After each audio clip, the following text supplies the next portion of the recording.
మత్తయి 19:12 తమని తాము నపుంసకులుగా చేసుకొనిన వారు కూడా పరలోక రాజ్యం పొందుతారని చెప్పాడు.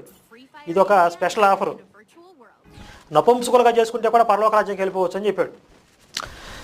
ఇక్కడ మత్తయి 19:12 పరలోక రాజ్యం పొందడానికి యేసు తనని ప్రవక్త అని విశ్వసించడంతో పాటు ఇన్ని మార్గాలు ఉన్నాయని చెప్పాడు. ఒక్క చోట కూడా క్రైస్తవ ప్రచారకులు చెప్తున్నట్లుగా తన శిలువ మరణాన్ని నమ్ముకోండి అని చెప్పనే లేదు.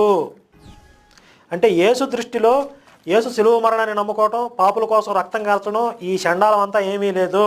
పరలోక రాజ్యానికి వెళ్ళడానికి ఆయన స్పష్టంగా చాలా మార్గాలు ఉన్నాయని చెప్పాడు. సరే, అంతా బాగానే ఉంది. యేసు దృష్టిలో నిత్యజీవం పొందడానికి తాను రక్తం చిందించి శిలువపై బలి అవ్వడానికి ఎలాంటి సంబంధం లేదని స్పష్టంగా తేలిపోయింది. మరి ఆయన ఎందుకు సిలువ వేయబడినట్టు? ఇది అవసరమా?